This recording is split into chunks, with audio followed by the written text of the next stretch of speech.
A última cabra morreu numa quinta-feira de julho, e Yara ficou sabendo porque, quando foi levar água de manhã, o animal já estava deitado de lado, com os olhos abertos e as patas enrijecidas, apontando para o nada.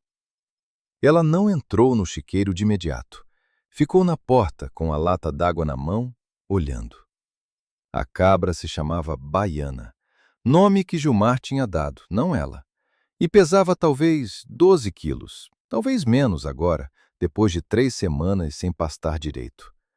Os ossos das ancas marcavam embaixo do pelo encardido como dedos empurrando por dentro do couro. Yara entrou, pôs a lata no chão e ficou de joelhos na terra batida do chiqueiro. Passou a mão pelo pescoço do animal, ainda morno. Então tinha morrido na madrugada. Ela ficou assim por um momento, a mão no pelo áspero, a barriga de 7 meses pressionando a coxa enquanto ela se equilibrava no joelho. Depois levantou, pegou a lata e foi buscar a enxada.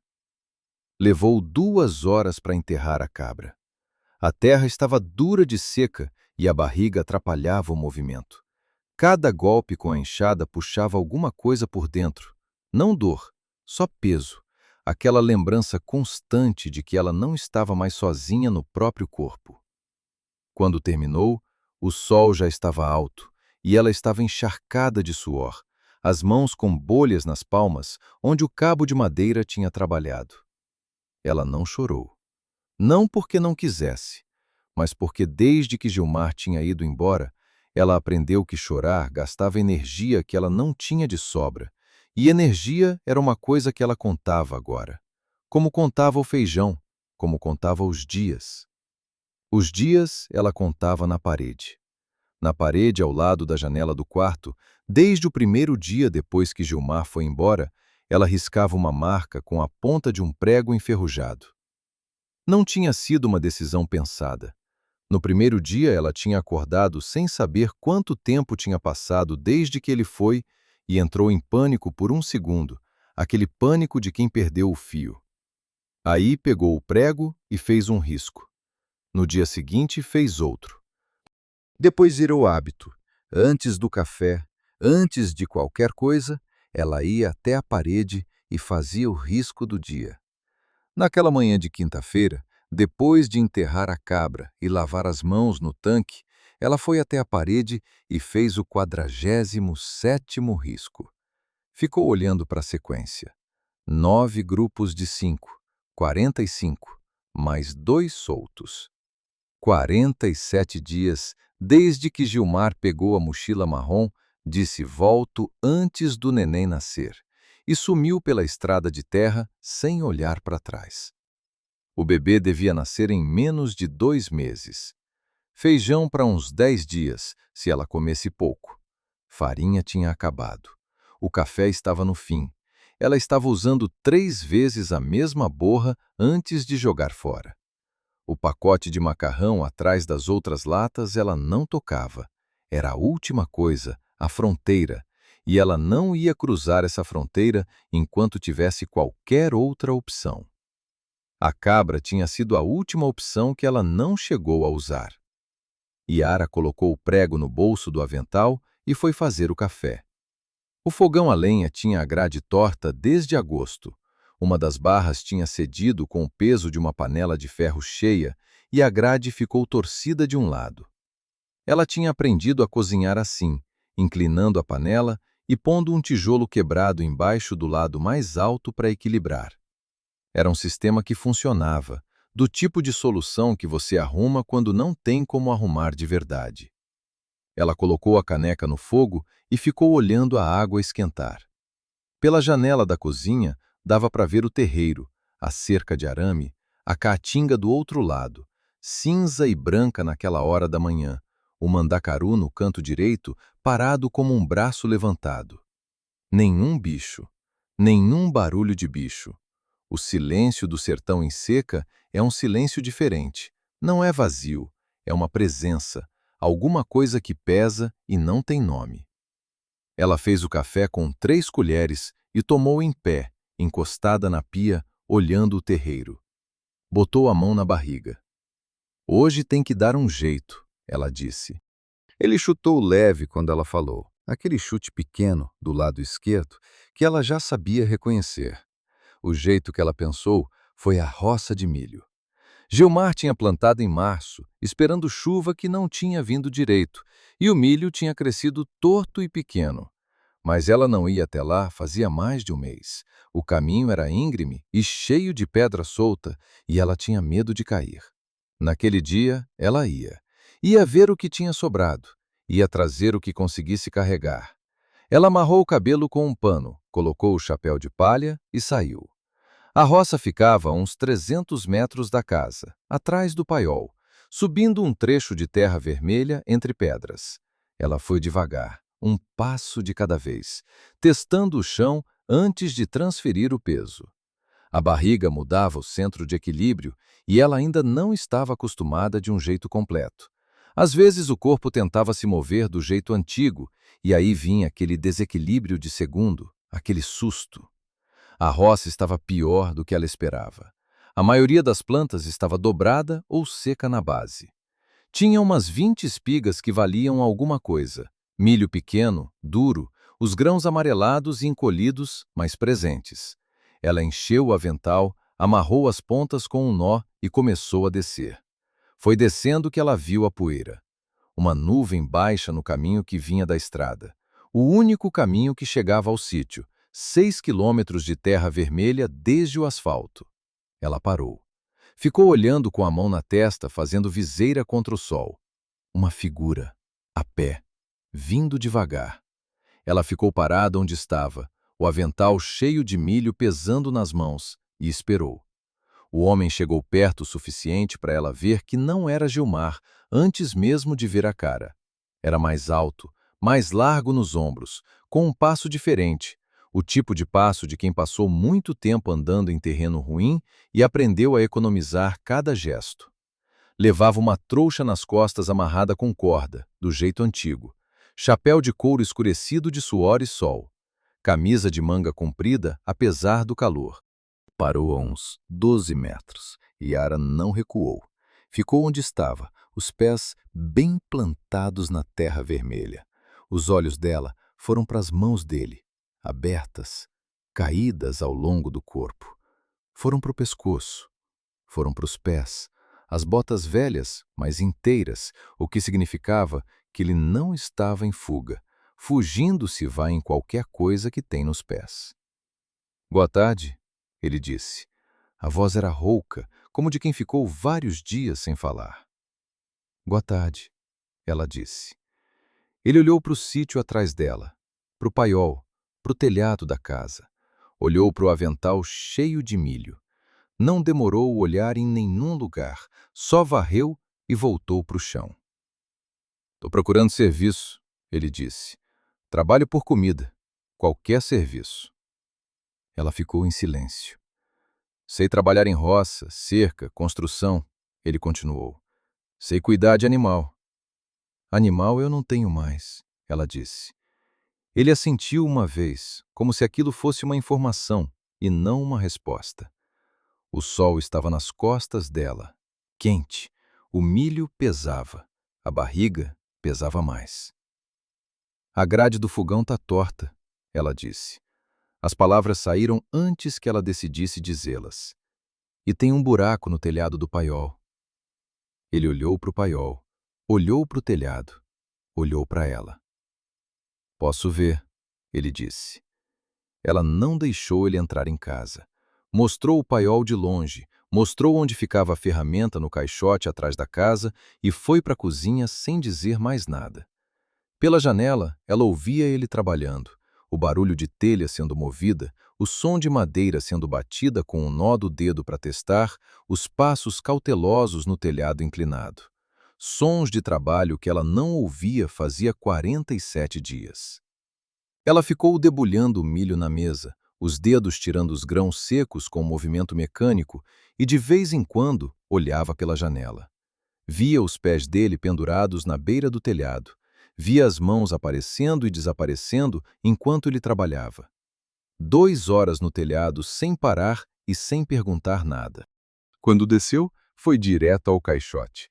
Guardou as ferramentas do jeito que tinha encontrado e veio até a janela da cozinha. Não até a porta, até a janela. Ficou do lado de fora. "O buraco eu tampei", ele disse, "mas tem um pau da cumeeira carcomido. Antes da chuva vai precisar trocar." "Chuva aqui só em novembro", ela disse. "Então tem tempo." Ela colocou uma tigela de feijão na borda da janela, não na mão dele, na borda. Ele pegou, foi sentar no terreiro de costas para o muro, no chão, e comeu em silêncio. Ela ficou na cozinha, com as costas para a janela, arrumando as coisas na prateleira que não precisavam ser arrumadas. Quando ele terminou, ela ouviu o barulho de água no tanque, ele lavando a tigela sem que ela tivesse pedido. Depois, passos se afastando. Ela foi até a porta. Ele estava do lado de fora com a trouxa nas mãos, começando a amarrar. "Tem um galpão velho atrás do paiol", ela disse. Ele parou. "Não tem porta", ela continuou, "mas o telhado presta, se quiser." Ele ficou um momento com a trouxa nas mãos. Ela sustentou o olhar. "Não estou oferecendo por bondade", ela disse. "Estou oferecendo porque tem coisa aqui que eu não consigo fazer sozinha e não tenho como pagar ninguém." Um segundo. "Quanto tempo você está aqui sozinha?", ele perguntou.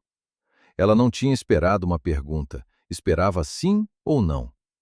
47 dias, ela disse. Ele assentiu, devagar, uma vez. "Tá bom", ele disse, e foi para o galpão sem mais nada. Naquela noite, ela trancou o ferrolho e colocou a cadeira embaixo da maçaneta. Deitou de lado na cama com a barriga apoiada num travesseiro dobrado e os olhos no teto de madeira escurecida. O calor fechava mesmo à noite. Ela tinha um lençol fino que usava mais como peso do que cobertura. Ficou ouvindo os barulhos do sítio. Vento na telha, o mandacaru lá fora fazendo aquele som seco quando a brisa passa pelas espinhas. Algum bicho pequeno no teto que ela nunca tinha descoberto o que era. Do galpão não vinha nada. Mas ela sabia que ele estava acordado. Sabia do jeito que o sítio sabia. O silêncio de lugar onde tem uma pessoa é diferente do silêncio de lugar vazio. Ela não teria sabido explicar, mas sabia. O bebê deu uma cotovelada lenta no lado direito. 47 dias, ela disse no escuro. Faltam uns 50, talvez menos. Ele mexeu de novo. Eu sei que você não sabe contar, ela disse, mas eu sei. Ela fechou os olhos e o sono veio mais fácil do que nos últimos dias. Não rápido, não fundo, mas veio. E ela não soube depois se era porque a grade do fogão estava direita, ou porque o telhado do paiol estava tapado, ou porque o silêncio do sítio tinha ficado levemente diferente, levemente menos vazio. De manhã, ele já estava no terreiro quando ela abriu a janela. De cócoras perto do tanque, lavando o rosto. A trouxa encostada no muro do galpão, aberta, ela viu o cobertor dobrado com cuidado, a cuia de madeira, a faca de bainha no cinto que ele já tinha colocado. As botas alinhadas do lado. Ela ficou um segundo olhando pela fresta antes de abrir completamente. Quando abriu, ele levantou o rosto molhado. "Bom dia", ela disse. "Bom dia", ele disse. "Café em pouco." Ele assentiu e voltou a lavar o rosto. Ela foi até a parede do quarto e fez o 48º risco. O prego arranhou o reboco. O pó caiu. Ela ficou olhando para os riscos um segundo a mais que o normal. 48 dias de silêncio que tinha mudado ontem à tarde por causa de uma tigela de feijão e um telhado de paiol. Foi fazer o café. À tarde ele foi ao fogão sem avisar. Ela estava deitada no quarto com os pés elevados. Os tornozelos tinham inchado de novo, o esquerdo mais que o direito. E ouviu o som de metal em metal, pausa, metal em metal de novo, mais preciso. Depois, o barulho de martelo em dobra de metal, controlado, ajustando. Ficou deitada sem se mover. Contou até 300, devagar. Quando foi até a cozinha, a grade do fogão estava direita. Não perfeitamente. Tinha um lado com leve torção, 2 dedos de diferença, mas estava estável, sem o tijolo embaixo que ela tinha usado por 2 meses. Ela pôs a mão na grade e testou. Firme. Pela janela, ela viu Valdeci guardando o martelo no caixote, as costas para ela. Ela pôs a panela no fogão. A panela ficou plana. Ficou olhando para a panela plana por um segundo que durou mais do que parecia. Depois, acendeu o fogo. O nome dela ele soube no segundo dia, quando ela foi com ele até a cerca do fundo. Pode me chamar de Iara, ela disse, apontando o arame partido. Ele ficou um momento. Valdeci, ele disse. Ela não repetiu. Ele não repetiu o dela. Mas alguma coisa passou naquele segundo, pequeníssima, como a diferença de temperatura entre um lado da pedra e o outro quando você bota a mão. Eles continuaram andando em silêncio, mas era um silêncio que tinha ficado levemente menor. Ele se abaixou para ver o trecho partido. Precisa de arame novo. Tem um rolo no caixote. Vou buscar. Ela ficou parada na cerca olhando a caatinga, mandacaru, jurema, quipá crescendo atravessado numa estaca velha. Tudo que ela conhecia de tanto ter olhado sozinha. Botou a mão na barriga. Lá dentro, quieto. Ela esperou. E depois de um momento ele chutou, certeiro, no lado esquerdo, onde ela tinha colocado a palma da mão, como se soubesse onde era. Eu também não sei, ela disse em voz baixa. O vento passou uma vez pela caatinga e sumiu. Atrás dela, os passos de Valdeci voltando com o rolo de arame. 48 dias. Na manhã do 51º dia, Iara acordou com o pescoço molhado de suor e a certeza de que tinha chutado alguma coisa no sonho. Ela não lembrava o quê, só o impacto no calcanhar e o barulho que não tinha barulho, aquele tipo de coisa que existe só dentro do sono. Ficou deitada por um momento ouvindo. O sítio estava quieto. Mas era uma quietude diferente da dos primeiros 47 dias. Tinha um peso ligeiramente distinto, como quando você tira um móvel de um cômodo e o silêncio que fica ainda tem a forma daquele móvel por algum tempo. Só que ao contrário, tinha alguma coisa que não estava antes, e o silêncio já tinha aprendido a forma dela. Ela se levantou devagar. Primeiro sentou na beira da cama, esperou a tontura de sempre passar, depois ficou de pé. A barriga tinha crescido outra vez essa semana, ela tinha certeza, porque as costelas do lado direito estavam mais apertadas e o centro de equilíbrio tinha mudado de um jeito que ela precisava reaprender a cada semana. Foi até a parede. Fez o risco. 51. Nos 3 dias desde que Valdeci tinha chegado, uma rotina tinha se formado sem que nenhum dos dois tivesse proposto. Ele acordava antes dela. Quando ela abria a janela, ele já estava no terreiro. Ela fazia o café e deixava uma caneca na borda da janela do lado de fora. Ele pegava, tomava sentado no muro, devolvia limpa. Ela batia uma vez na janela quando a comida estava pronta. Ele vinha, pegava na borda, ia comer no terreiro. Devolvia limpo. Não tinham combinado nada disso. Tinha simplesmente acontecido, como acontece com os acordos que ninguém precisa assinar porque os dois já entenderam. O que ele consertava, ela não pedia. Ele via, ele ia, ele fazia. Na manhã do segundo dia, tinha consertado o cabo da enxada que estava trincado. Na tarde do segundo, tinha pregado a tábua solta da varanda que rangia toda vez que ela pisava. No terceiro dia, tinha ido até a roça e voltado com mais milho do que ela tinha conseguido trazer sozinha. Trouxe numa lona dobrada nas costas, a testa molhada de suor, e deixou o milho na porta da cozinha sem dizer nada. Ela tinha ficado olhando para o milho por um momento.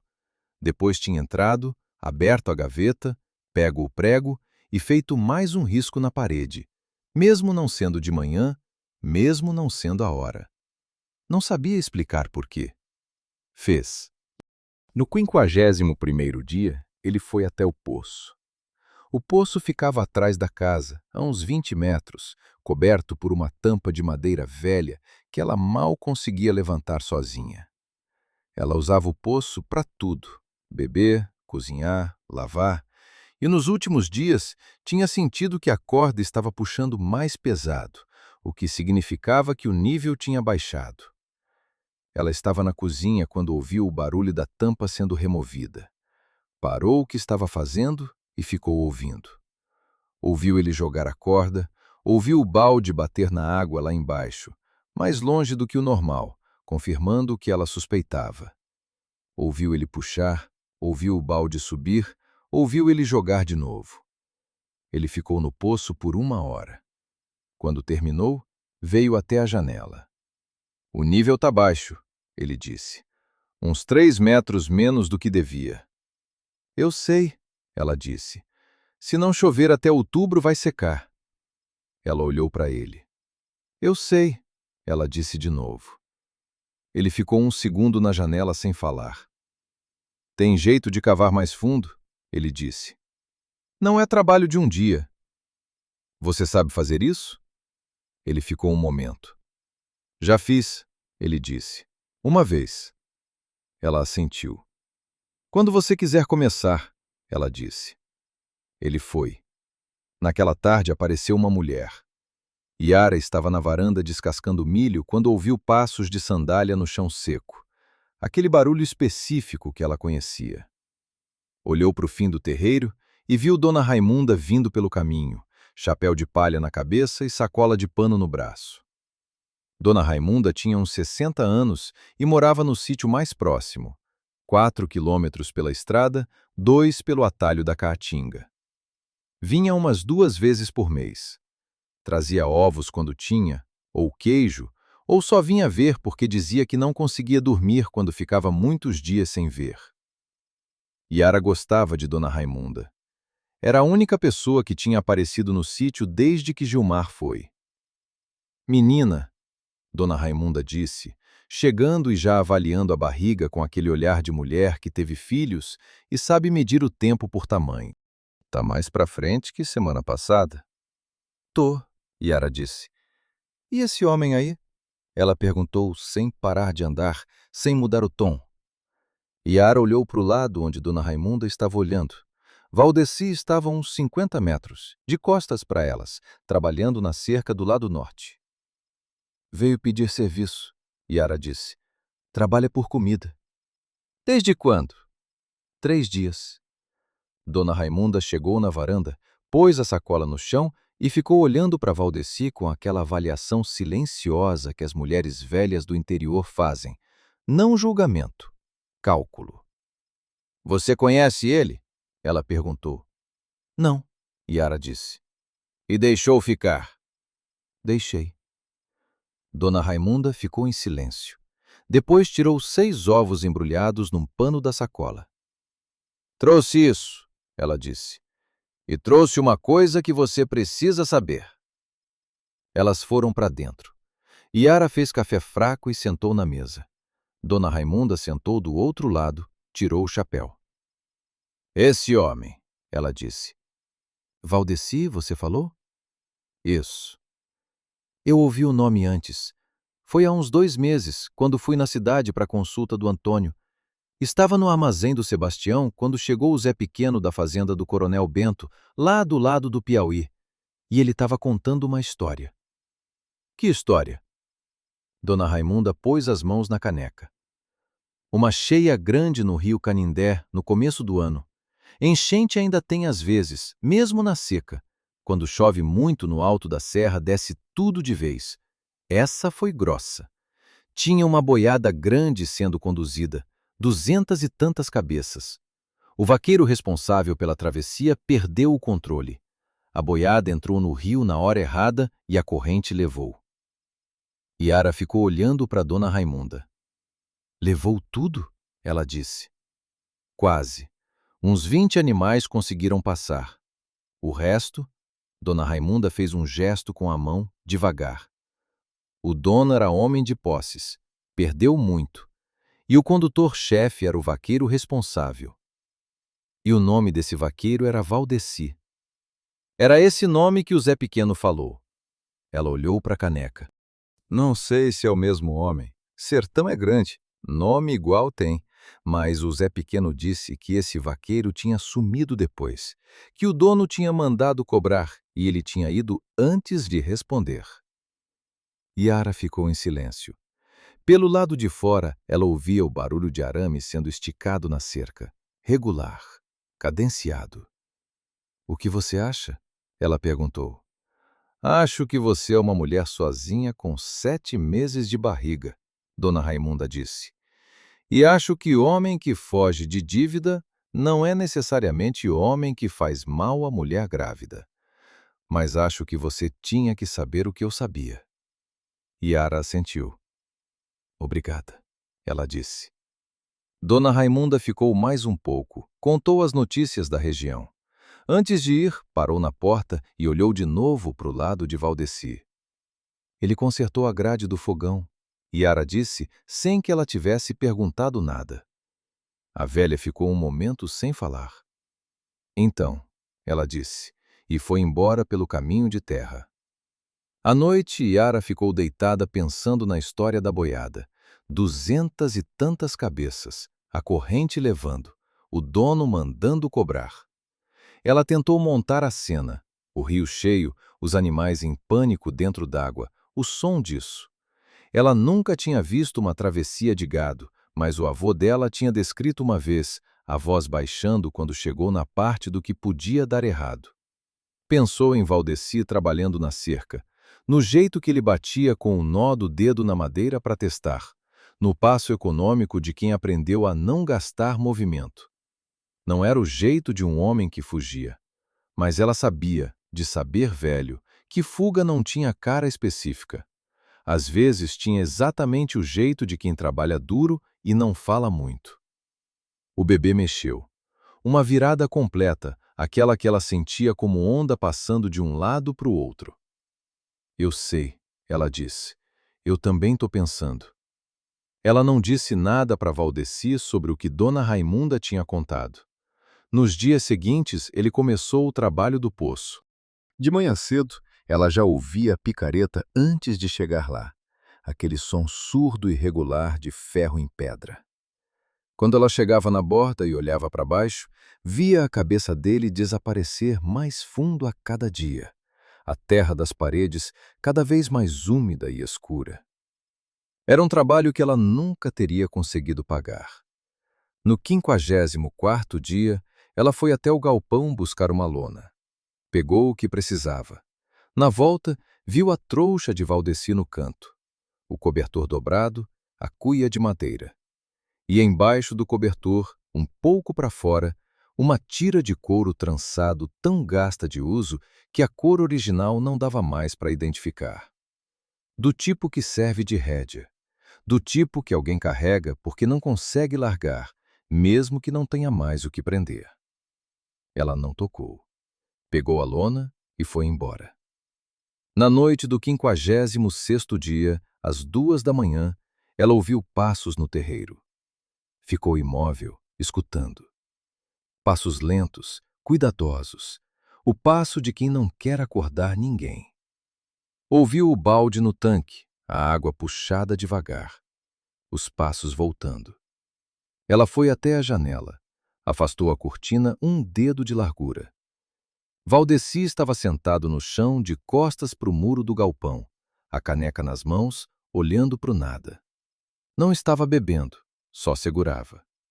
A camisa estava aberta por causa do calor e ela viu, na omoplata esquerda, uma cicatriz comprida e antiga que ela não tinha visto antes porque ele sempre usava manga comprida. Ela deixou a cortina cair. Voltou para a cama. Ficou ouvindo o silêncio que tinha a forma de um homem acordado às 2 da manhã sem conseguir dormir, segurando uma caneca vazia no escuro, olhando para uma caatinga que não devolvia nada. Todo mundo carrega alguma coisa, ela tinha pensado antes. Agora ela pensava diferente. O peso do que esse homem carrega vai cair sobre mim de alguma forma que eu ainda não consigo ver? Ela ficou com essa pergunta por um longo tempo. O bebê ficou quieto. O vento ficou quieto. 56 dias, ela pensou.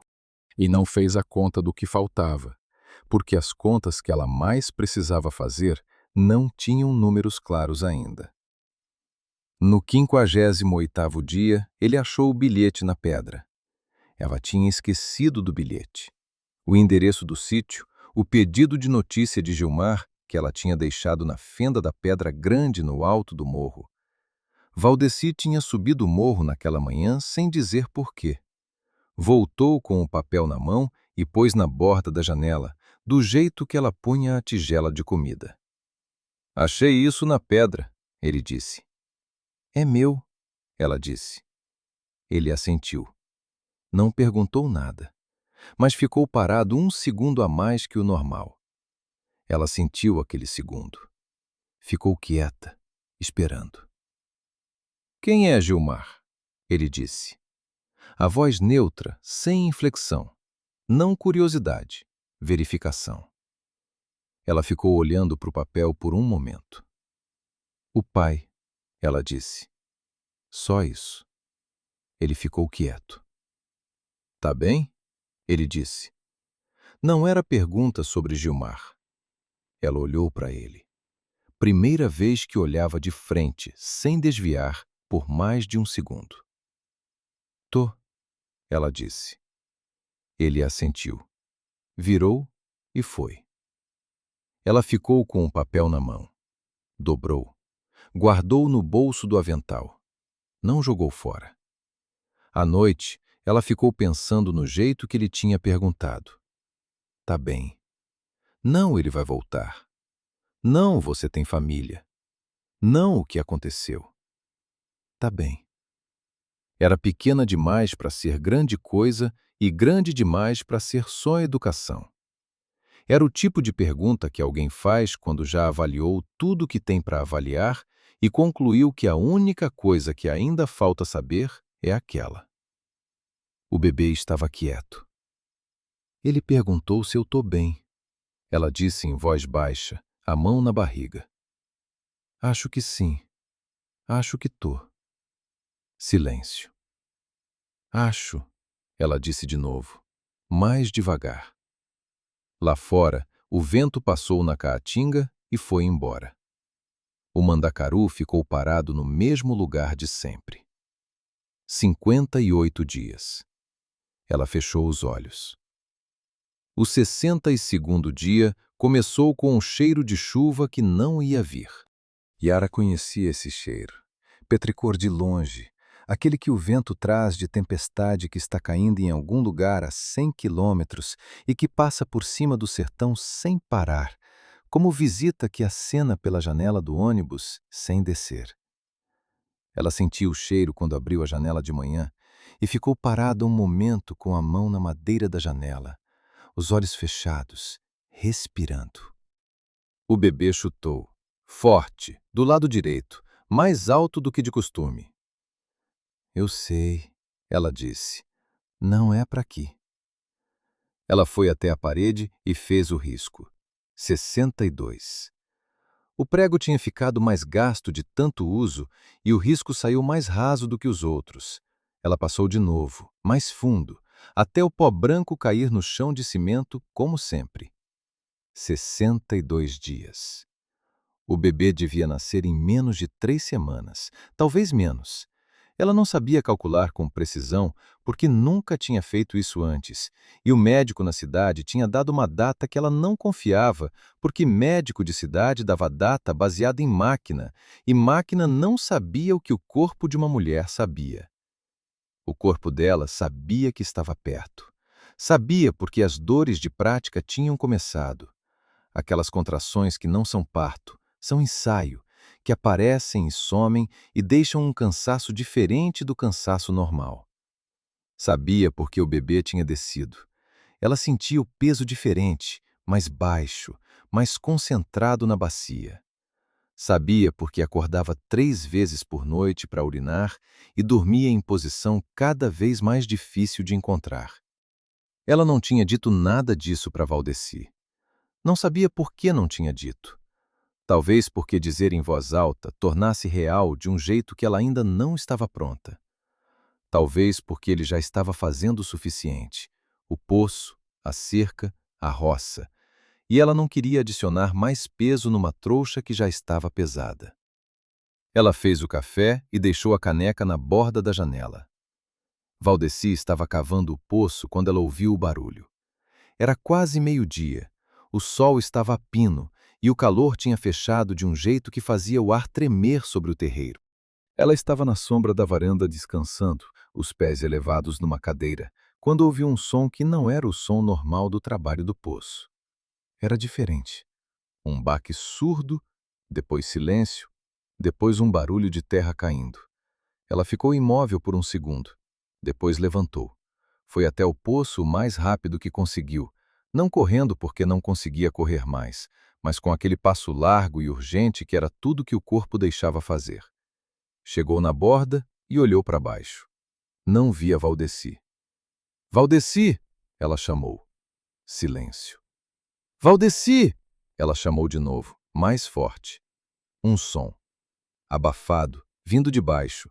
Não uma palavra, só um som, mas era um som de homem vivo. Ela avaliou o poço. Uns 4 metros de profundidade agora. Ele tinha cavado muito nos últimos dias.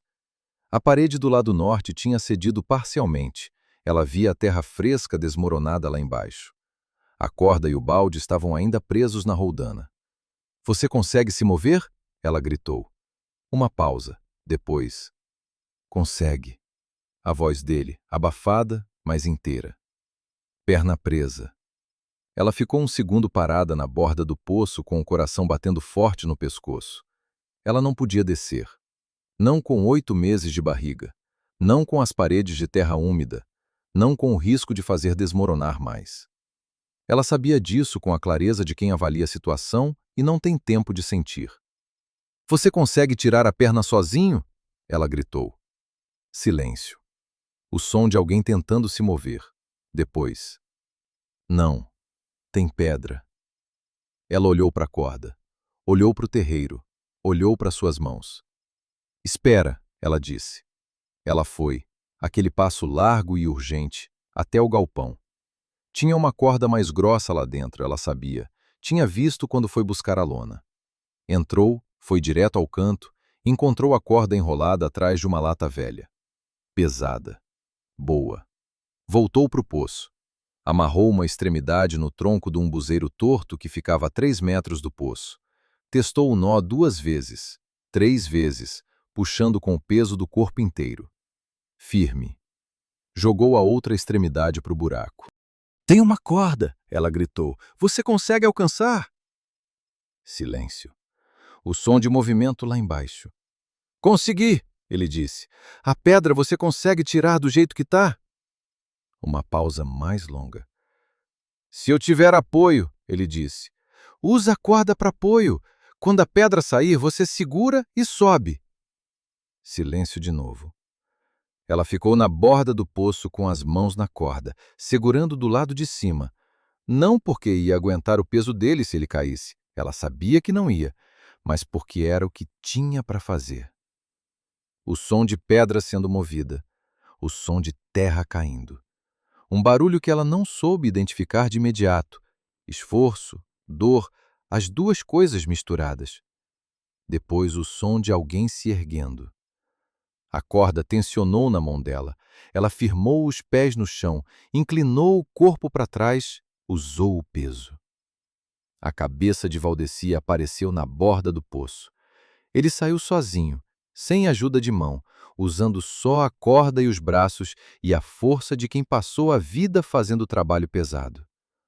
Rolou para fora do buraco e ficou deitado na terra ao lado do poço, a respiração grossa e rápida, a camisa encharcada de terra úmida e suor.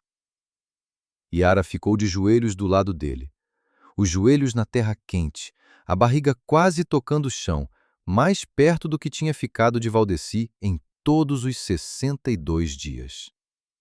Ele estava com os olhos fechados, respirando. Ela viu o joelho esquerdo, a calça rasgada, a pele embaixo aberta numa corte comprida que estava sangrando devagar, mas constante. O tipo de corte de pedra que não é fundo, mas é sujo. Deixa eu ver, ela disse. Ele abriu os olhos. olhou para ela. A primeira vez que ela viu o olhar dele sem nada na frente, sem o chapéu, sem a distância do terreiro entre eles. Os olhos eram mais escuros do que ela tinha percebido. Havia alguma coisa neles que ela não soube nomear naquele momento. Ela não desviou o olhar. "Deixa eu ver", ela repetiu. Ele ficou quieto. Ela examinou os joelhos sem tocar primeiro, avaliando a extensão, a profundidade, o que precisava. Depois botou a mão na borda do corte para verificar se a pedra tinha deixado o fragmento dentro. Não tinha.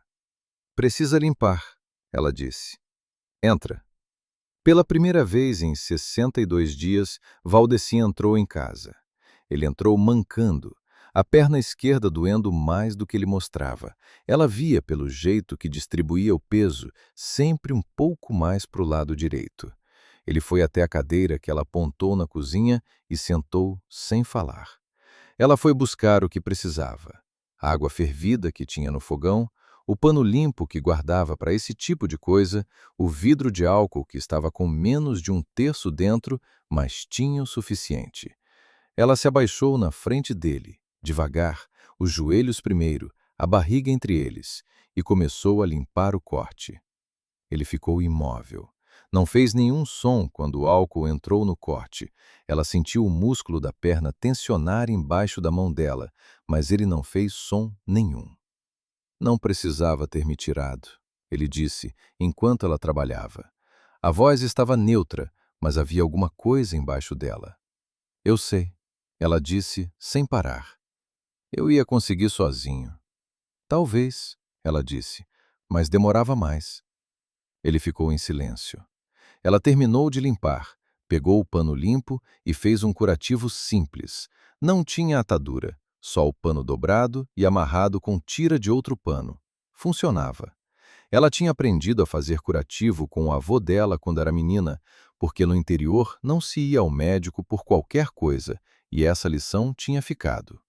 Quando terminou, ela ficou de joelhos na frente dele por um segundo, as mãos no próprio colo, avaliando o trabalho.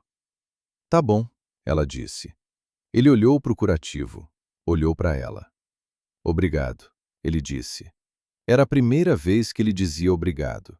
Nas semanas todas, com tudo que tinha feito, ele nunca tinha dito. Ela tinha dito para ele, pela grade, pelo telhado, pelo milho. Ele nunca tinha dito de volta. Ela assentiu e começou a se levantar. Ele estendeu a mão. Não pegou no braço dela, só estendeu.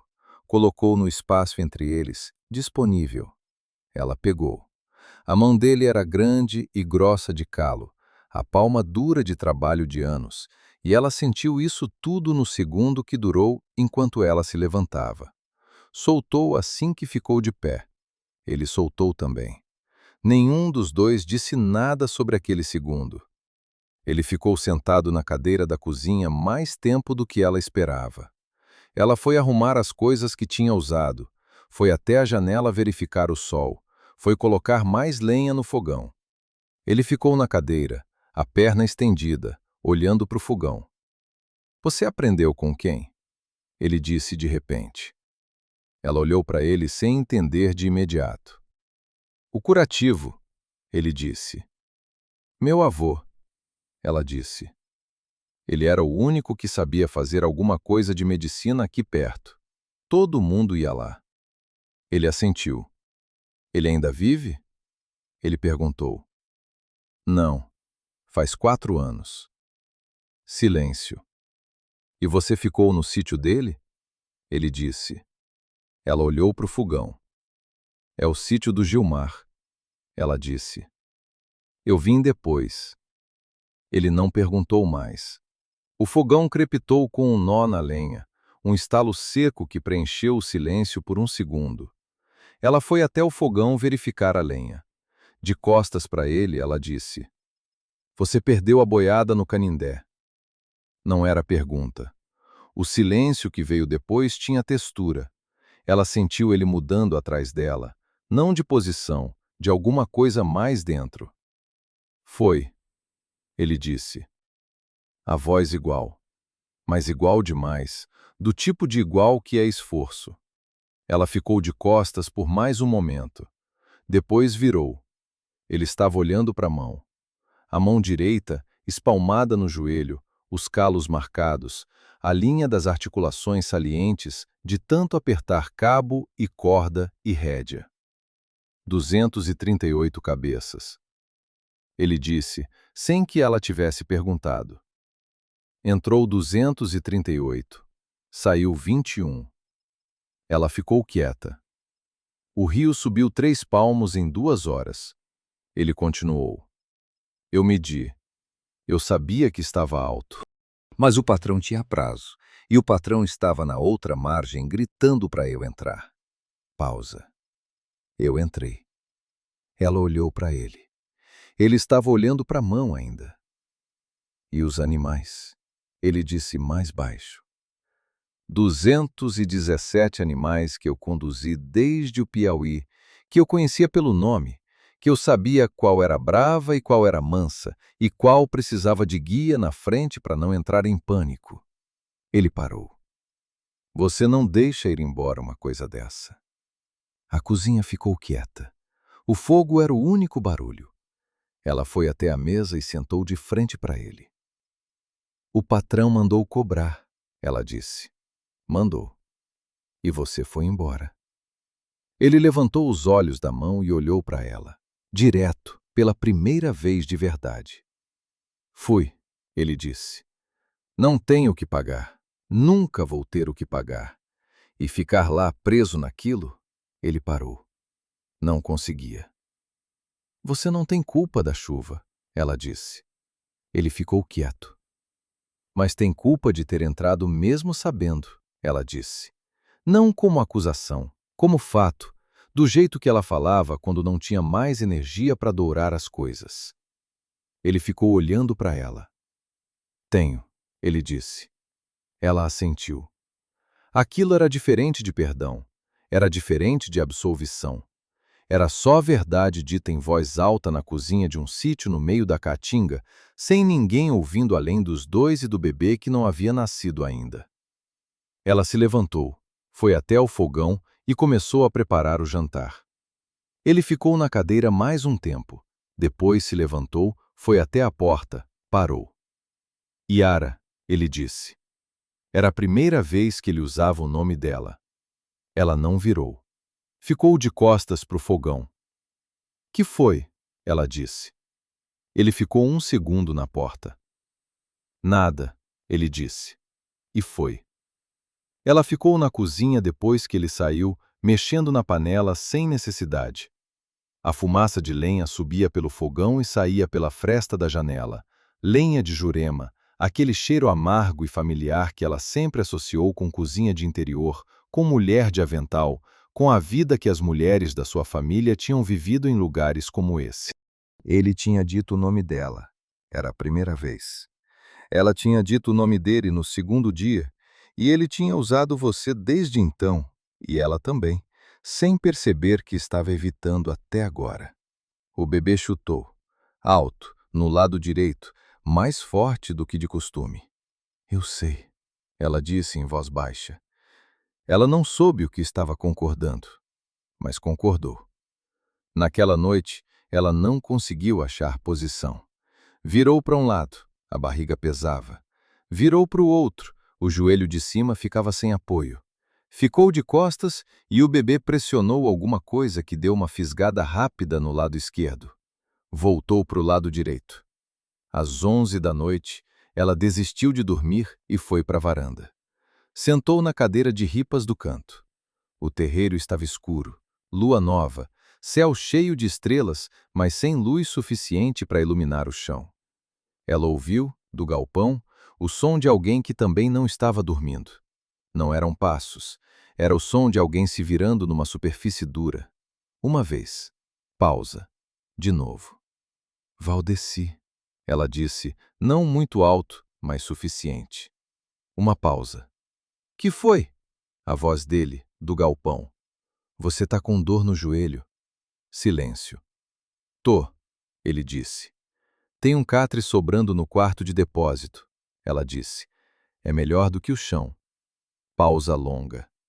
Não precisa, ele disse. Eu sei que não precisa, ela disse, mas o joelho vai inflamar mais se você ficar no chão essa noite. Silêncio. A porta do depósito é a primeira do corredor, ela disse. Tá aberta.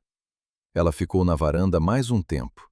Ouviu, depois de alguns minutos, o barulho lento e cuidadoso de alguém se levantando com uma perna doendo. Os passos atravessando o terreiro. A porta do corredor se abrindo devagar. Ela ficou na varanda até não ouvir mais nada. Depois entrou, foi para o quarto e deitou. Dessa vez encontrou posição mais rápido. O bebê estava quieto. 62 dias, ela pensou. E então parou de pensar nisso, porque havia outras coisas mais próximas do que a contagem. A mão grande com calos que tinha ficado disponível no espaço entre eles, o nome dito pela primeira vez, e o fato de que agora tinha alguém dormindo sob o mesmo teto que ela pela primeira vez em mais de 2 meses. Ela dormiu. De manhã, o joelho estava roxo.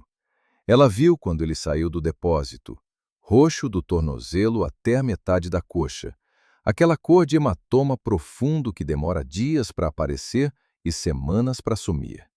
Ele mancava mais do que na noite anterior. Você não vai trabalhar hoje, ela disse. Ele olhou para ela. Tenho o poço, ele disse. O poço pode esperar um dia. Ele ficou parado no corredor, avaliando ela do mesmo jeito que ela tinha visto ele avaliar a cerca e o telhado, calculando o que estava firme e o que precisava ser reforçado. Tá bem, ele disse. Ela não esperava que ele cedesse tão rápido. Ficou um segundo sem resposta. Café tá pronto, ela disse. Pela primeira vez, ele tomou o café dentro de casa. Não na mesa. Ficou de pé encostado na pia, a caneca nas 2 mãos, a perna ruim levemente dobrada. Ela ficou sentada na mesa, de frente para a janela. Não falaram por um tempo. O tipo de silêncio que fica confortável quando as pessoas já desistiram de precisar preencher. Você tem alguém esperando? Ela perguntou. Ele ficou um momento com a caneca nos lábios. Não, ele disse. Família? Uma irmã, no Maranhão. Pausa. Faz tempo que não falo. E você? Ele disse. Minha mãe morreu quando eu tinha 11. Meu pai eu nunca conheci. O avô que me criou morreu faz 4 anos. Ela olhou pela janela. O Gilmar era o que eu tinha. Ele ficou quieto depois disso. Não disse vai voltar, nem vai dar certo. Ficou quieto e tomou o café, e esse silêncio era de quem entendeu e não tem como melhorar com palavras. Ela gostou daquele silêncio. Naquele dia, ela ensinou ele a fazer o cuscuz com o que tinha. Não foi intencional. Ela estava fazendo e ele estava na cadeira com a perna estendida, sem o que fazer pela primeira vez, e ela foi explicando enquanto fazia por que o silêncio da cozinha, com alguém dentro, ficava mais fácil de preencher com coisa prática. O milho a gente amassa assim, ela disse, mostrando o movimento com o fundo da garrafa nos grãos duros. Não fica farinha de verdade, mas dá. Minha mãe fazia no pilão, ele disse. O pilão quebrou. O Gilmar ia comprar um novo. Ele ficou em silêncio. Quando você era vaqueiro, ela disse, sem parar de amassar, como era o período das chuvas? Dependia. No Piauí, a gente subia para o agreste quando começava a cheia. Levava 3 semanas. Pausa. Era o período que eu mais gostava. Quando a caatinga estava verde, você não reconhecia o lugar. Parecia que existia um outro mundo embaixo do seco, esperando. Ela ficou ouvindo.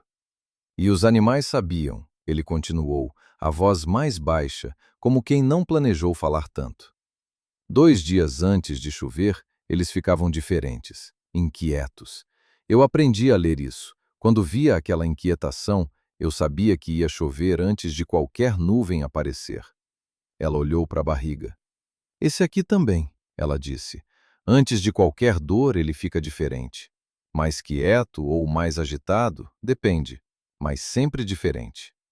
Ele olhou para a barriga dela por um segundo. O primeiro olhar direto que ele deu, que até então ele sempre desviava. Falta quanto? Ele disse. 3 semanas, talvez menos. Ele assentiu. Voltou a olhar para a perna. Então o poço precisa estar pronto antes, ele disse. Ela parou de amassar o milho, olhou para ele. Ele estava olhando para a perna, calculando o tempo de recuperação, já trabalhando o problema. Não disse você vai precisar de alguém. Não disse eu vou estar aqui. Só disse que o poço precisava estar pronto antes, como se aquilo fosse a conclusão natural de qualquer pessoa pensando no problema certo. Ela voltou a amassar o milho. Sim, ela disse. Precisa. O joelho melhorou em 2 dias. No terceiro dia, ele voltou ao poço. Ela ficou na varanda, ouvindo a picareta recomeçar. Aquele ritmo que ela já tinha aprendido, regular e cadenciado, o som de progresso acontecendo embaixo da terra. Na tarde do 66º dia, o som mudou. Não era emergência, era descoberta. Um barulho abafado de água, diferente da pedra e da terra. Ela foi até lá. Chegou? Ela perguntou. A cabeça de Valdeci lá embaixo, o rosto sujo de terra, olhando para cima com alguma coisa no olhar que ela não havia visto antes nele. Chegou, ele disse. Ela ficou na borda olhando para a escuridão lá embaixo, onde, muito fundo, havia água nova que não existia antes. O bebê chutou, forte, 3 vezes seguidas. Eu sei, ela disse em voz baixa. Eu tô vendo. Naquela noite, ela acordou com uma dor diferente. Não era fisgada lateral, era contração, real, profunda, que veio do centro e foi até as costas e durou 20 segundos antes de ir embora. Ela ficou deitada contando depois que passou. Esperou. 10 minutos depois, veio outra. Ela ficou deitada mais um tempo. Terceira, quarta, regulares. Ela se sentou na beira da cama. Olhou para o relógio do avô, 2h20 da manhã. Foi até o corredor. Bateu 2 vezes na porta do depósito, baixinho. Silêncio. Depois o som de alguém acordando. Valdeci, ela disse. A porta abriu. Ele estava de pé, olhos ainda pesados de sono, mas o corpo já alerta. O tipo de alerta de quem aprendeu a acordar rápido. Ela ficou parada na frente dele. Acho que começou, ela disse. Ele ficou um segundo olhando para ela. O sono saiu completamente do olhar e o que entrou foi a atenção clara, total. Tem quantos minutos entre uma e outra? Ele disse. Ela piscou. Você sabe de parto? Ela disse. Já vi, ele disse. A voz calma, muito calma. Animal não é gente, mas é parecido em algumas coisas. Tem quantos minutos? Uns 10, ela disse. Ele assentiu. Então tem tempo, ele disse. Mas a gente vai precisar de água. Muita água limpa. E de luz. Tem lamparina, ela disse. E o poço tem água agora. Ele passou por ela no corredor, sem atropelos, e foi até a cozinha começar a ferver água. Ela ficou parada no corredor por um segundo. 66 dias, ela pensou. E depois não pensou mais nada porque veio outra contração, mais forte que as anteriores, e ela colocou a mão na parede do corredor e respirou até passar. Quando passou, foi até a cozinha onde Valdeci já tinha o fogo aceso e a primeira panela no fogão. Ela sentou na cadeira. Ele não disse nada. Ela não disse nada. O fogo queimava na lenha de Jurema, aquele cheiro amargo e familiar, e a luz da lamparina jogava sombras na parede de adobe, e lá fora a caatinga estava quieta e escura e enorme, e dentro da casa havia 2 adultos e quase uma criança esperando pelo que vinha a seguir. A terceira hora do trabalho de parto foi a mais longa.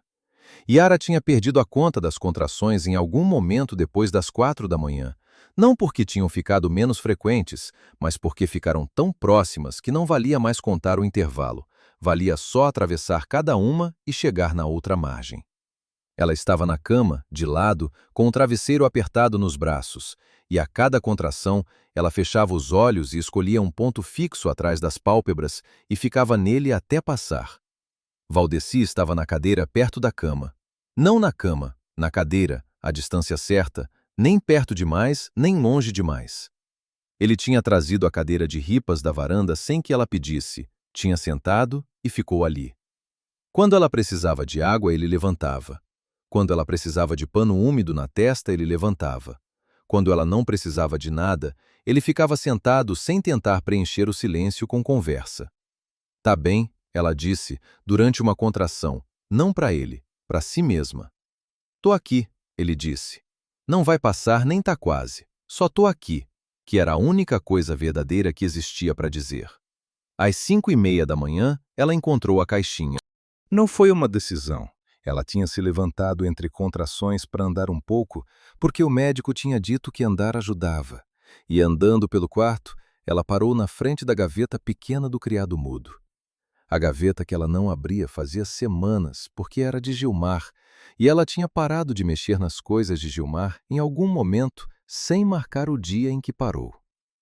Ela abriu sem saber por quê. Dentro tinha as coisas de sempre. Uma fivela de cinto velha, 2 botões soltos, um pedaço de barbante. E no fundo, embaixo de tudo, uma caixinha de metal.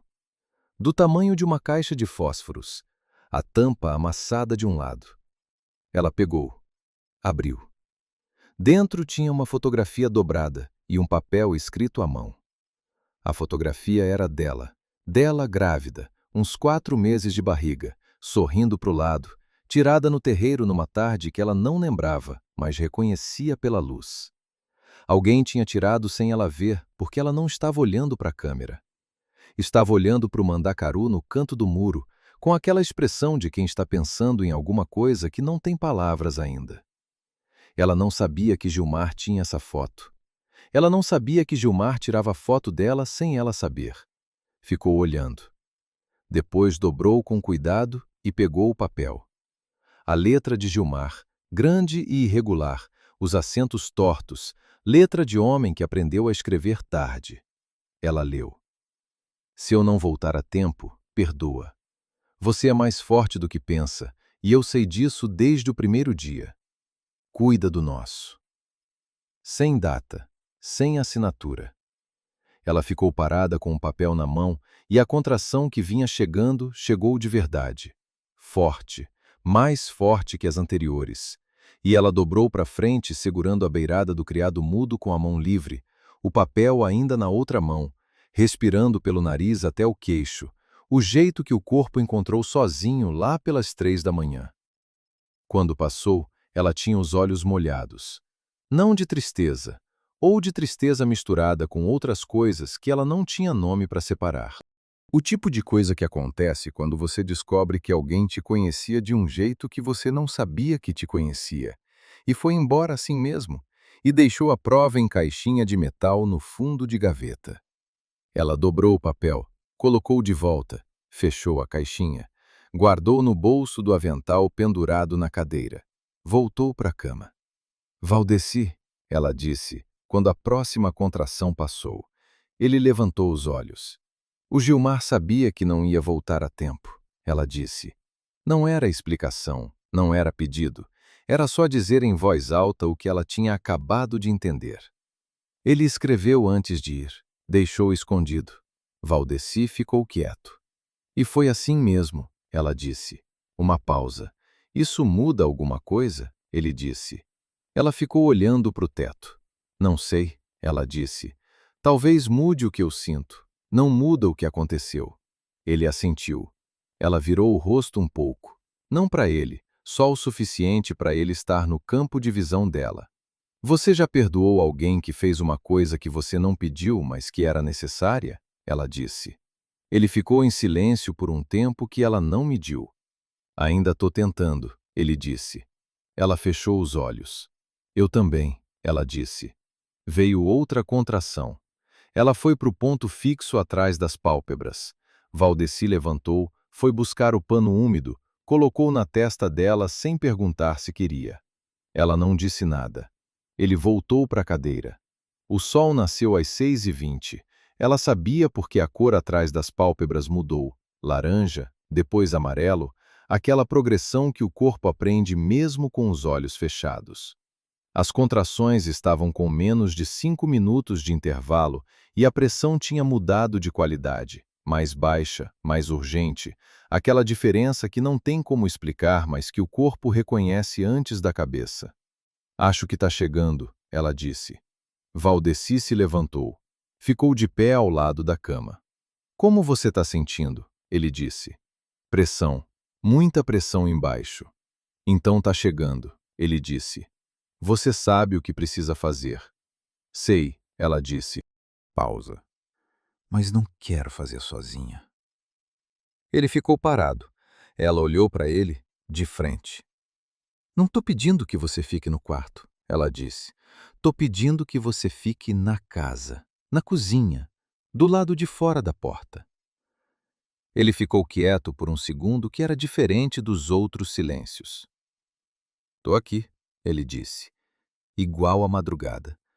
Mas agora era outra coisa. Era promessa, não só presença. Ela assentiu. Ele foi para a cozinha. Ela ouviu ele lá enquanto o corpo dela fazia o que os corpos de mulher sabem fazer desde antes de qualquer coisa que os homens construíram. A água aquecendo. Os passos lentos e regulares que ela conhecia, agora tão bem quanto conhecia o cheiro da lenha de Jurema. O barulho da colher na panela. E durante aquilo tudo, ela olhou para a parede. Viu pela primeira vez o que Valdeci tinha feito. Metade dos riscos estava coberta, não apagada, coberta, com argila fresca passada com cuidado, do jeito que se tapa uma rachadura para proteger e não para esconder. Por baixo da argila fina, os riscos ainda estavam lá, ela sabia, mas por cima havia superfície nova, limpa. E no final da fileira, onde deveria estar o risco do dia seguinte, havia um único risco novo. Um só. Mais fundo que os outros, mais deliberado. Ela ficou olhando para esse risco por um momento que durou mais do que devia durar no meio de um parto. Depois veio a contração mais forte de todas e ela parou de olhar para qualquer coisa que não fosse atravessar. O menino nasceu às 7h42. Ela soube que era menino antes de ver.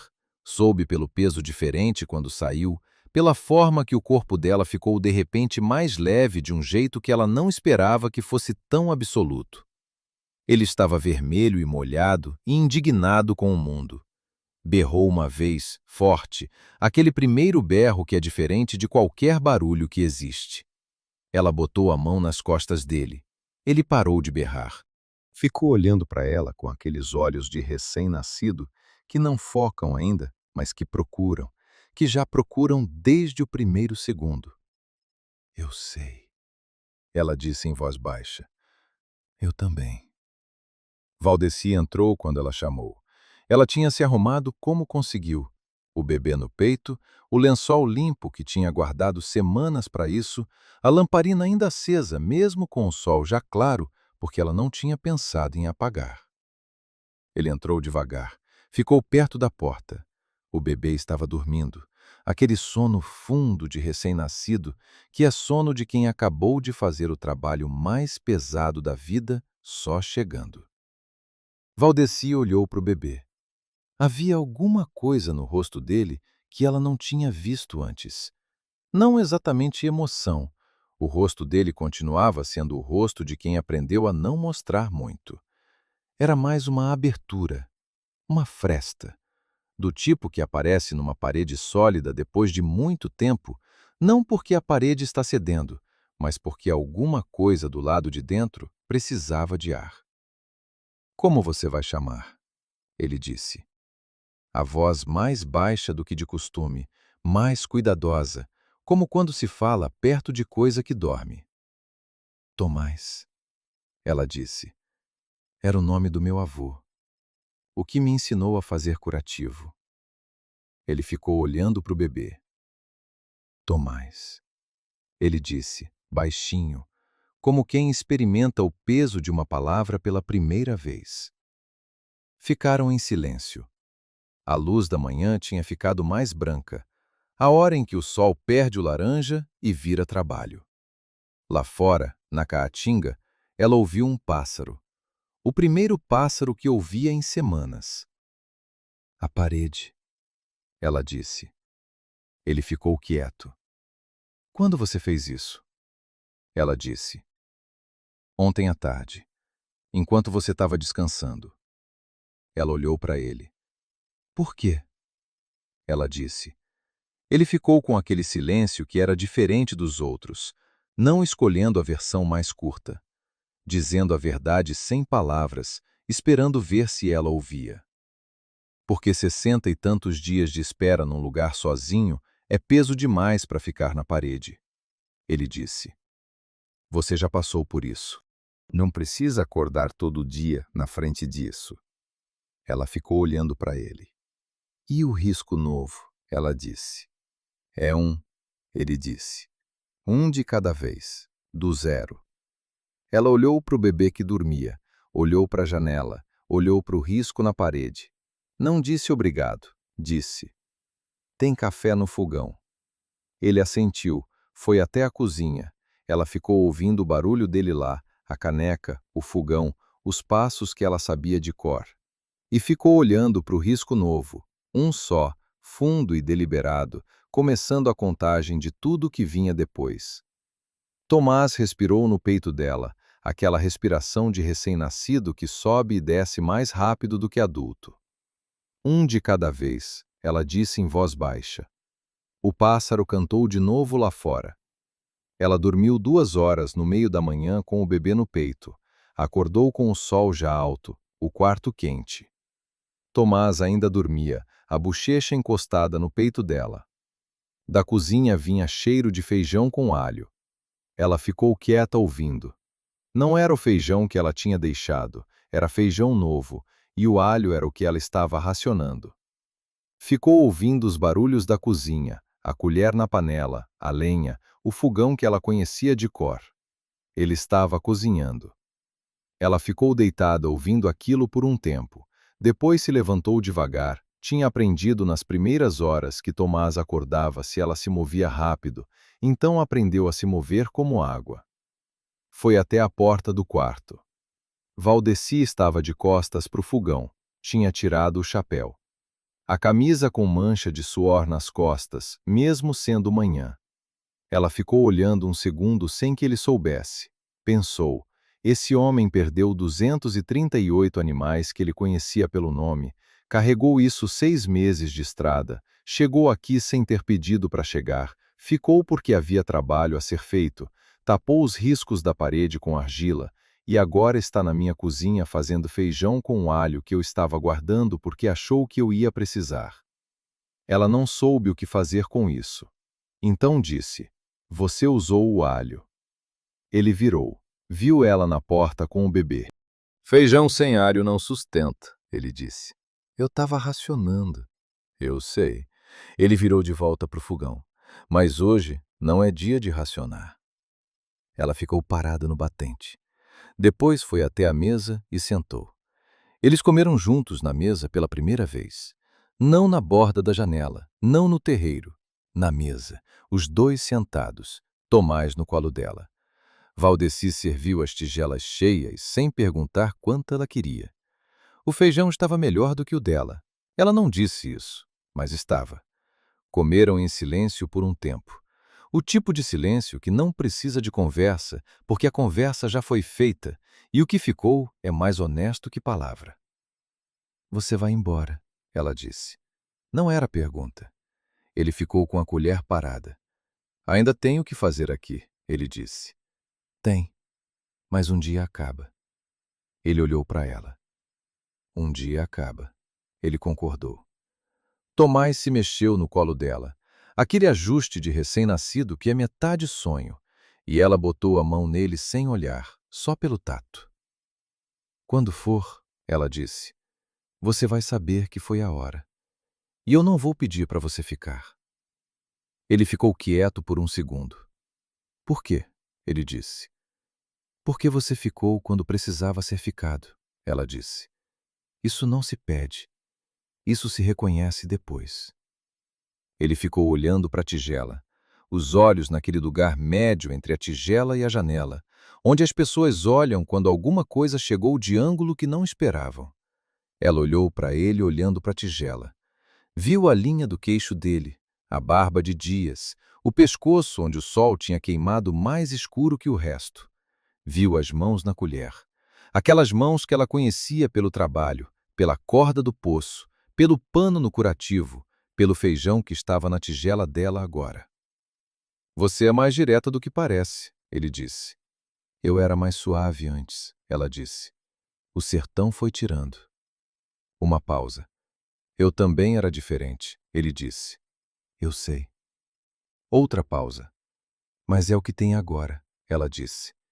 E o que tem agora tá bem. Ele assentiu, devagar, uma vez. Terminaram de comer. Antes de dormir, ela tirou a caixinha do bolso do avental. Abriu de novo. Pegou a foto. Ficou olhando para ela mesma. 4 meses de barriga, sorrindo para o lado, olhando para o mandacaru, sem saber que estava sendo fotografada.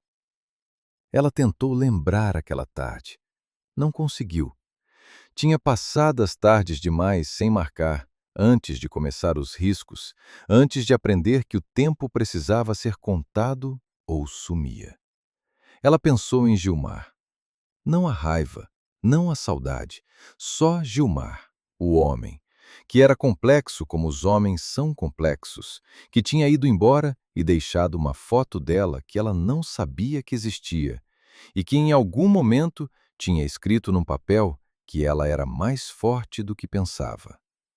Ela não sabia se era verdade, mas ele tinha acreditado. E ele a conhecia de perto o suficiente para que a opinião dele valesse alguma coisa.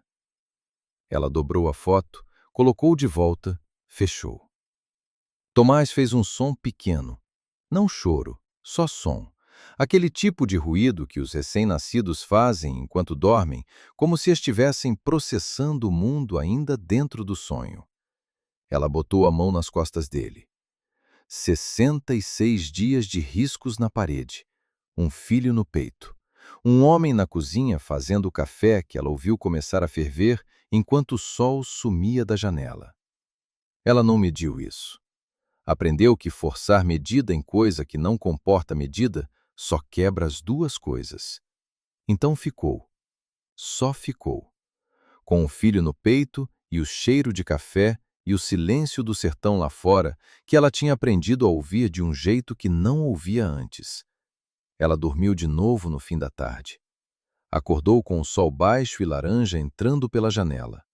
Ficou deitada ouvindo. Da varanda vinha o rangido específico da cadeira de ripas sob peso. Ela se levantou com cuidado, foi até a janela que dava para o lado da varanda, olhou pela fresta da cortina. Valdeci estava sentado na cadeira de ripas com Tomás no colo. Ela ficou parada. Tomás estava acordado. Os olhinhos abertos, a cabeça virada para o lado, aquele olhar de recém-nascido que procura sem saber o que está procurando. E Valdeci estava com as mãos em concha embaixo do bebê. Tomás, apoiado no antebraço grosso de trabalho. E estava falando. Ela não ouvia o quê? A voz baixa demais, a janela abafando, mas via o movimento dos lábios. Via o jeito que ele inclinava levemente a cabeça para o lado enquanto falava, do jeito que as pessoas fazem quando falam para alguém que não vai responder, mas que estão falando de verdade, mesmo assim. Ela ficou olhando por um tempo que ela não mediu. Então, afastou a cortina e foi se deitar de novo. Fechou os olhos.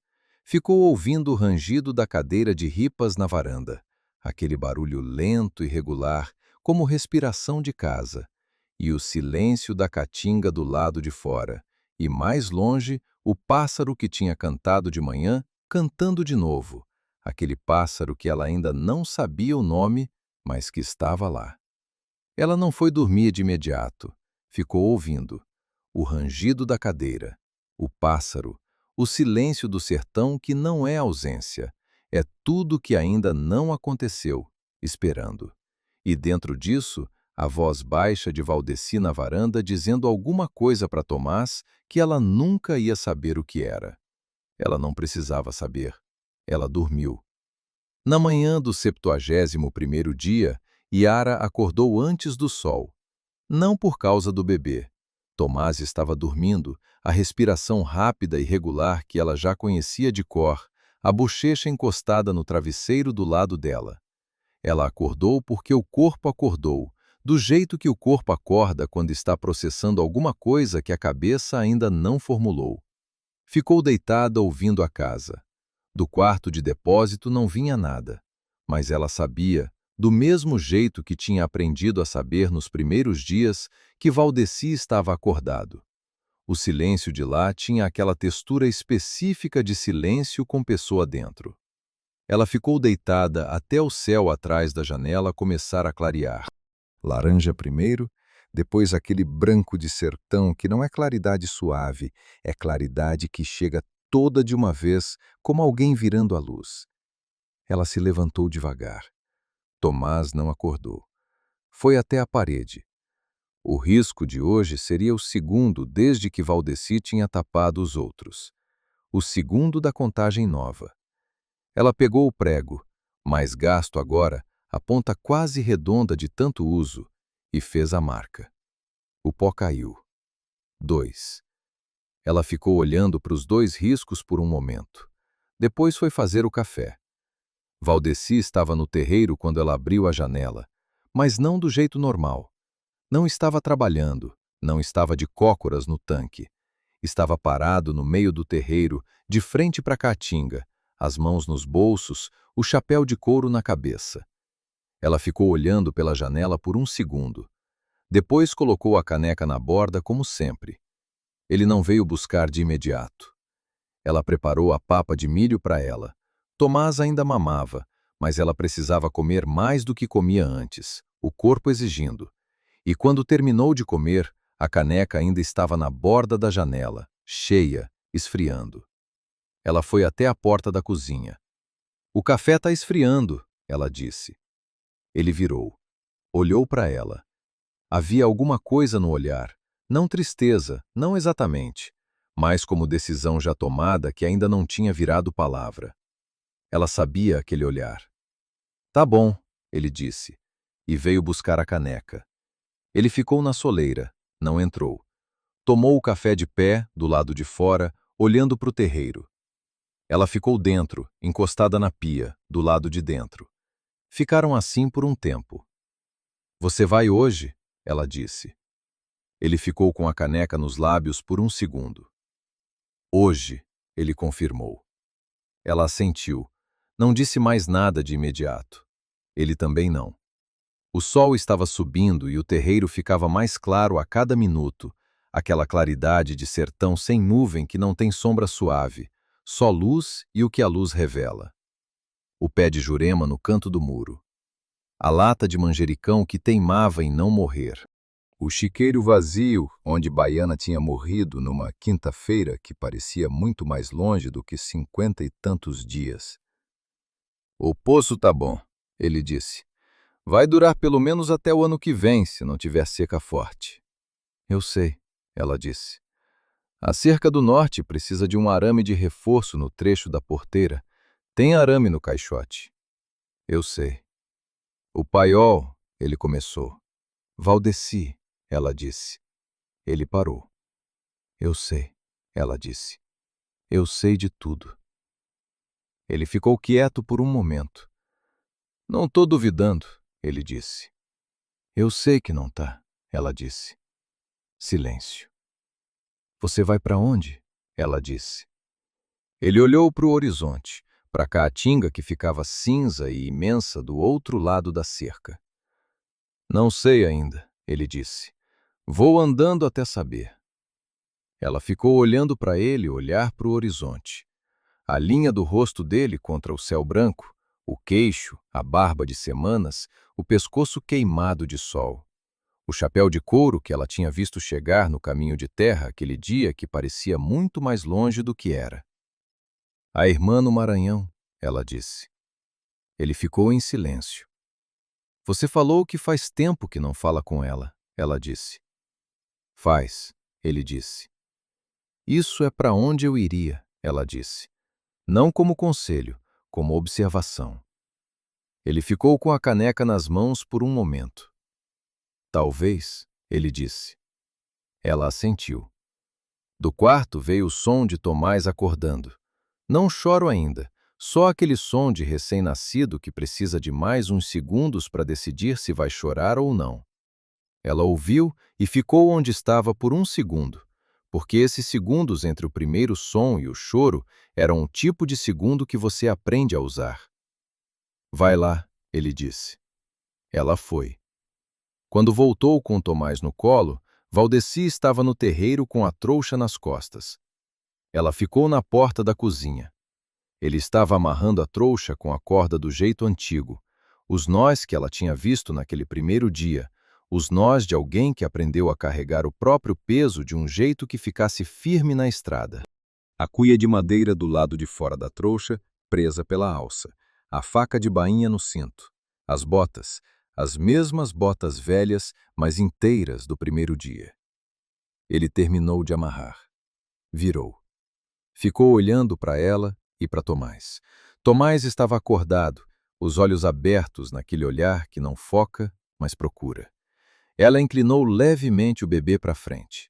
Não entregou, só inclinou, o suficiente para Valdeci ver a cara dele à luz do sol da manhã. Valdeci olhou para o bebê por um tempo. Depois, olhou para ela. Ele tem a testa do avô, ela disse. Do meu avô, o Tomás velho. Valdeci ficou olhando para o bebê mais um momento. Tem, ele disse, como se concordasse com alguma coisa que via, mesmo nunca tendo visto o outro Tomás. Ela assentiu. Ele ficou parado no terreiro com a trouxa nas costas, a distância entre eles sendo o terreiro inteiro, uns 10 metros, o mesmo espaço que tinha sido entre eles naquele primeiro dia, quando ele parou no caminho de terra e disse, "Tô procurando serviço." Ela pensou nisso. Pensou no quanto aquele espaço de 10 metros tinha mudado de qualidade sem mudar de tamanho. Obrigado, ela disse. Ele ficou um momento.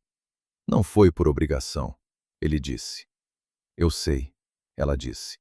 Por isso que eu estou agradecendo. Ele olhou para ela por um segundo que durou mais do que os outros. Depois, assentiu. Uma vez, devagar, do jeito que ele assentia quando tinha entendido alguma coisa e não precisava de mais palavra. Virou. Começou a andar em direção ao caminho de terra. Ela ficou na porta da cozinha com Tomás no colo, olhando ele ir. Os passos dele, aquele passo de quem passou muito tempo andando em terreno ruim e aprendeu a economizar cada gesto. A trouxa nas costas, o chapéu de couro. Ela ficou olhando até ele chegar no fim do terreiro, no ponto onde o terreiro virava caminho de terra, onde a caatinga começava dos dois lados. Ali ele parou. Ficou parado por um segundo de costas para ela. Depois virou o rosto. Não o corpo inteiro, só o rosto. O suficiente para ela ver o perfil dele contra a caatinga. Ela não disse nada. Ele não disse nada. Depois ele virou de volta e foi andando pelo caminho de terra, devagar. Aquele passo que ela já sabia reconhecer de longe, que não tinha pressa porque pressa não muda a distância.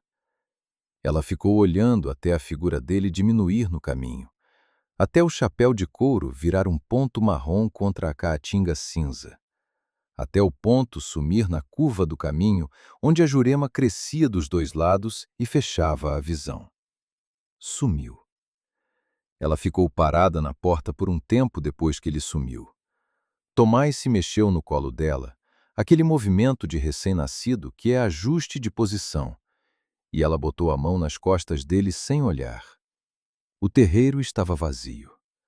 Mas era um vazio diferente do vazio dos 47 dias. Ela percebeu isso agora. Percebeu que ia perceber a diferença pelo resto do tempo que ficasse aqui, porque tinha tido os dois tipos de vazio e o corpo não esquece a diferença. Ela ficou mais um momento na porta. Depois entrou. Ela foi até a parede do quarto. Ficou olhando para os dois riscos novos, os únicos visíveis, o resto coberto pela argila que Valdeci tinha passado. 2 riscos finos no reboco branco, mais fundos que os anteriores porque o prego estava gasto. Ela pegou o prego. Ficou com ele na mão por um momento sem fazer nada.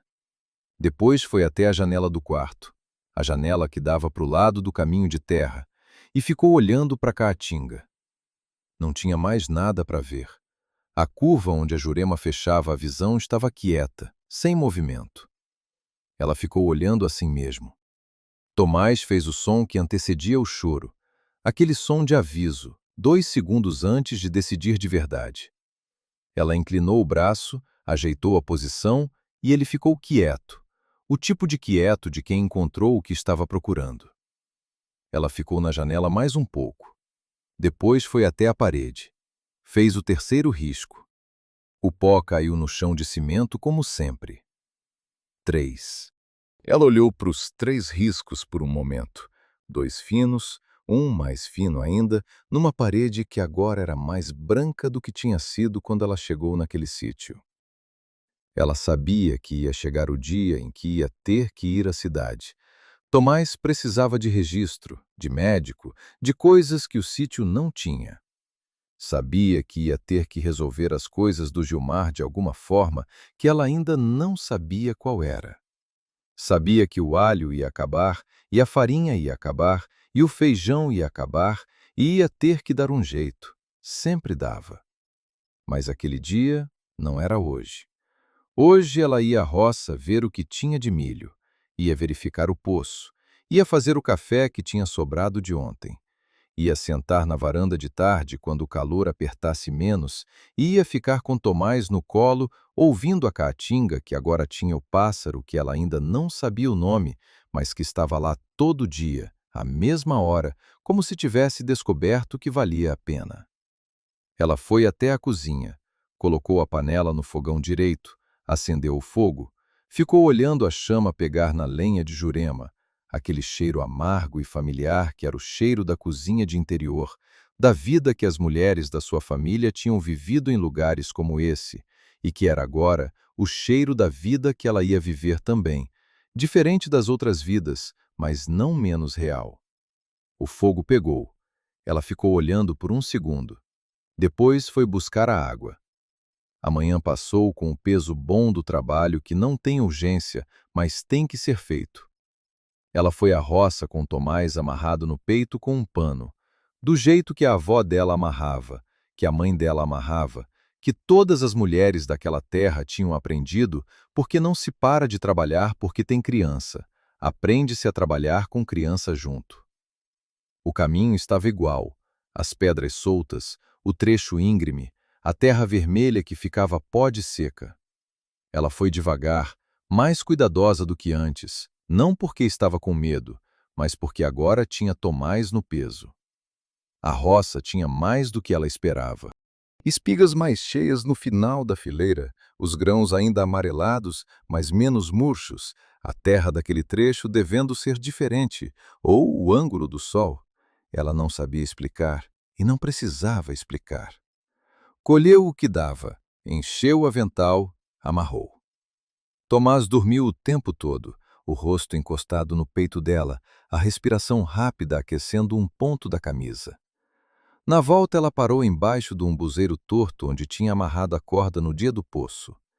A casca ainda guardava o sulco da corda, um traço raso que a árvore ia fechar com o tempo, do jeito que as árvores fecham as coisas que deixaram marca, mas não mataram. Ela ficou olhando para o sulco um segundo, só um segundo. Depois continuou andando. No início da tarde ela foi até o poço. Tirou a tampa sozinha, mas difícil sem ajuda, a madeira pesada, ela inclinando de lado com cuidado. Jogou o balde. A corda desceu e o balde bateu na água, bem mais perto do que antes, o som chegando rápido e limpo, o som de poço que tem água de verdade. Ela puxou o balde cheio. A água era límpida e cheirava a pedra úmida e a profundidade, aquele cheiro que só existe em poço fundo, que é cheiro de frio guardado embaixo da terra quente. Bebeu um gole com a cuia que Valdeci tinha deixado pendurada na roldana, a cuia de madeira que ela tinha visto na trouxa dele no primeiro dia, que agora ficava aqui. A água estava fria de poço fundo, aquela temperatura que não existe em nenhum outro lugar. Ela ficou com a cuia na mão por um momento. Depois colocou de volta. Fechou a tampa. Voltou para casa. De tarde o calor fechou e ela foi para a varanda com Tomás. Sentou na cadeira de ripas, a cadeira que tinha o rangido que ela conhecia de dois lados agora, do lado de dentro e do lado de fora. Tomás estava acordado, os olhos abertos, olhando para a claridade da varanda com aquela atenção de recém-nascido que trata tudo como novidade, porque tudo é novidade. Ela ficou olhando para a caatinga do outro lado da cerca. O pássaro apareceu na hora de sempre. Ela ainda não sabia o nome. Era um pássaro pequeno, de peito amarelo, que pousava no Mandacaru todo dia, perto das 3 da tarde, e ficava por uns 10 minutos antes de ir embora. Ela tinha começado a notar ele no terceiro dia, depois que Tomás nasceu, quando ela tinha começado a sentar na varanda de tarde. O pássaro pousou no Mandacaru. Ficou parado por um momento, o peito amarelo contra o verde escuro do cacto. Tomás virou o rosto na direção do pássaro. Ela não sabia se ele via, com aqueles olhos que ainda não focavam direito, mas o rosto virou para lá como se alguma coisa tivesse chegado, som ou luz, ou alguma coisa que ela não conseguia nomear. "É um pássaro", ela disse em voz baixa. "Aparece todo dia." Tomás ficou com o rosto virado para lá. Ela ficou olhando para o pássaro, para o Mandacaru, para a caatinga que ia se estendendo até onde o olho alcançava. Aquela imensidão cinza e branca e silenciosa que ela tinha aprendido a ouvir de um jeito que não ouvia antes, que agora soava diferente do que soava nos primeiros 47 dias, que tinha ficado diferente de uma forma que ela não sabia se era a caatinga que mudou ou ela que mudou, mas que era diferente e ela aceitava isso. O pássaro ficou seus 10 minutos no Mandacaru. Depois foi embora. À noite ela deitou cedo. Tomás tinha mamado e dormido antes das 7, e ela estava com o tipo de cansaço que é bom, o cansaço de quem fez o que tinha que fazer naquele dia e pode parar. Ela deitou de lado, a barriga livre agora, o travesseiro já sem a função de apoio que tinha tido por meses. Ainda dormia do mesmo lado, o lado dela, o lado da janela. Mas o lado do Gilmar agora tinha Tomás, numa caixinha de madeira que Valdeci tinha feito no começo da segunda semana, sem que ela pedisse, de madeira de descarte do paiol, lixada com pedra até não ter mais farpa. Ela olhou para a caixinha. Olhou para Tomás dentro da caixinha, o peitinho subindo e descendo. Ficou ouvindo a casa. O sítio estava quieto. A quietude que ela sabia ouvir agora em todos os seus tipos. A quietude de lugar que tem história, que tem trabalho feito e trabalho por fazer, que tem uma mulher e uma criança dentro, e um poço fundo, e uma cerca consertada, e um fogão com grade direita, e uma parede com 3 riscos novos, onde havia 60 e tantos antes. Ela ficou ouvindo por um tempo. Depois fechou os olhos. Não foi direto para o ponto fixo atrás das pálpebras, aquele ponto que ela tinha usado tantas vezes para atravessar a dor. Aquele ponto ela não ia precisar mais da mesma forma. Ela fechou os olhos e ficou num lugar que não era ponto fixo, mas era parecido. Era o cheiro de lenha de Jurema, era o barulho do balde no poço, era o rangido da cadeira de ripas, era o som de passos no terreiro de madrugada de um homem que não conseguia dormir, mas que estava lá. Era o pássaro de peito amarelo às 3 da tarde. Era o pó branco de reboco caindo no chão de cimento todas as manhãs. Era o que tinha sido. Era o suficiente. Tomás respirou fundo.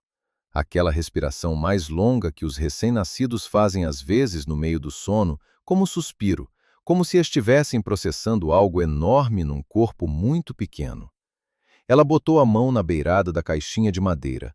Não dentro, só na beira, a madeira lixada lisa embaixo dos dedos.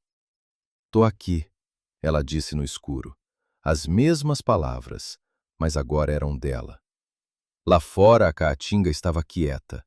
O Mandacaru ficou parado no canto do muro como sempre ficava, como ia continuar ficando amanhã e depois de amanhã, aquele braço levantado para um céu que não respondia, mas que estava lá. A lamparina apagou sozinha. O óleo acabando, a chama diminuindo até virar só um fio laranja e depois nada. O quarto ficou escuro do jeito que fica quando não tem mais nenhuma luz artificial, só o que entra pela janela. O céu de sertão sem lua, cheio de estrelas que não iluminam, mas existem. Ela não acendeu de novo. Ficou no escuro, com a mão na beira da caixinha, e o filho dormindo, e o sítio quieto ao redor. E foi dormindo de mansinho, sem escolher o momento, do jeito que se dorme quando não tem mais nada para resolver naquele dia.